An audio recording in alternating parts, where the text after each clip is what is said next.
Innal hamdalillah nahmaduhu wa nasta'inuhu wa nastaghfiruhu wa na'udzu billahi min syururi anfusina wa min sayyiati a'malina.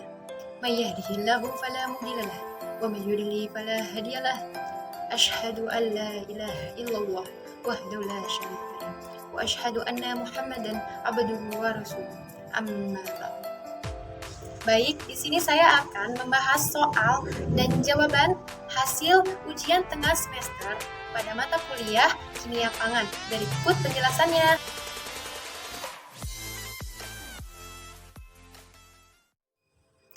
Maksud dari hidrolisis glukosa dalam pembentukan maltosa yaitu ketika pati dihidrolisis dengan asam atau enzim seperti enzim amilase sehingga molekul pati tersebut mula-mula pecah menjadi unit-unit rangkaian glukosa yang lebih pendek yang biasanya disebut dekstrin, dan dekstrin kemudian dipecah menjadi maltosa. Hal tersebut terjadi oleh reaksi kondensasi.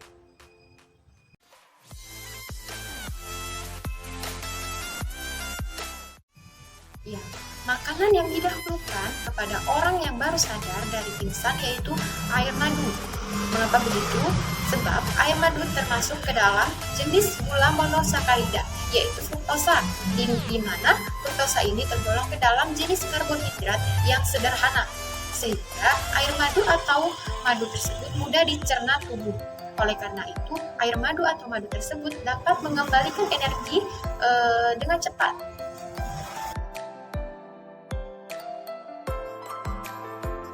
Gugus khas pembeda atau penciri pada protein, lemak, dan karbohidrat yaitu jika protein itu memiliki gugus ciri yaitu amin, sedangkan lemak memiliki gugus penciri yaitu gugus karboksil dan 3 rangkaian gliserol, sedangkan karbohidrat itu memiliki gugus penciri yaitu gugus karboksil.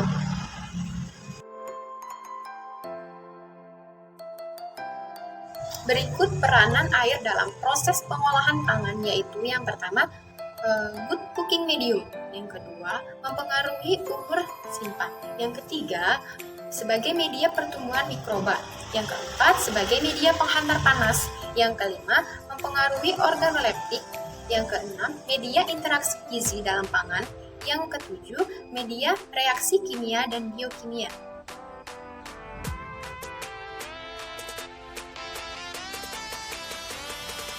Hal ini karena air biasa dengan air es memiliki molekul yang berbeda, di mana pada struktur air es molekul airnya bersifat tetap dalam ruang dan berikatan hidrogen dengan maksimum 4 molekul air lainnya, menghasilkan struktur isi biasa.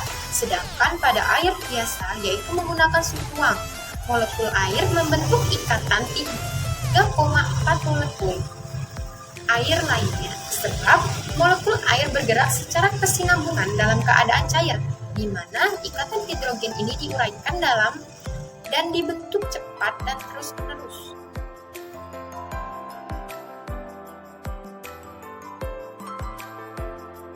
Karena jika dilihat dari aspek kimia, organoleptik, dan mikrobiologi, susu bubuk atau tepung susu lebih rentan atau lebih cepat rusak dibandingkan tepung sereal, yaitu karena jika dilihat dari sisi kimia, susu bubuk memiliki senyawa yang mudah menggumpal, sedangkan dari sisi organoleptik yaitu tekstur susu bubuk atau tepung susu lebih halus dibandingkan dari tepung sereal.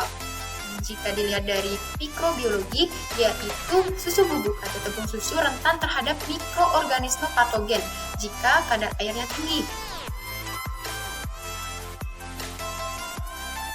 Hubungan AW dan RH yaitu jika dalam keadaan seimbang, maka AW akan seimbang dengan RH atau AW sama dengan RH per 100, yaitu ERH sama dengan AW dikali 100. Misal, RRH sama dengan 95%, maka AW-nya sama dengan 0,95.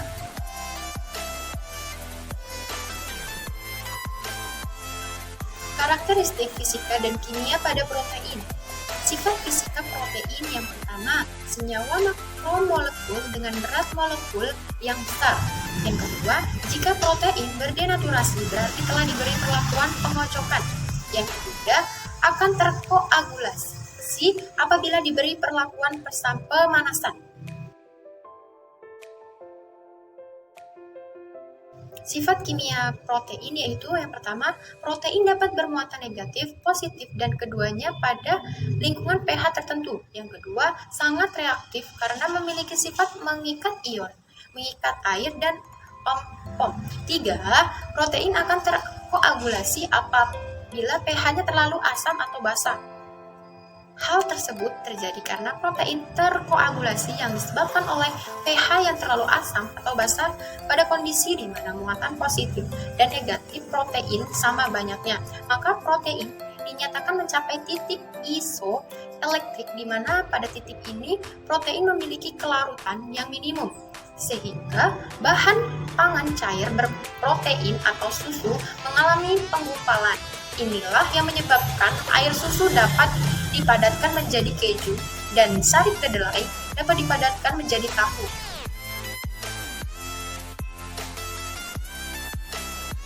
Dalam kurva tersebut diketahui bahwa bahan A menunjukkan kadar air 10% dengan AW 0,2 dan bahan B menunjukkan kadar air 100% dengan AW 0,6. Jadi, kesimpulannya pada bahan A dan B memiliki kadar air yang sama, tetapi tidak dengan AW-nya. Bahan B lebih tinggi kadar AW-nya sehingga tergolong ke dalam tipe 2, yaitu histeris. Sedangkan pada bahan A tergolong dalam tipe 1, yaitu absorption. Sekian pembahasan dari saya. Jika ada salah kata saya mohon maaf. Kepada Allah saya mohon ampun. Ilaihi sabilil haq wastabil khairat. Wassalamualaikum warahmatullahi wabarakatuh. Dadah.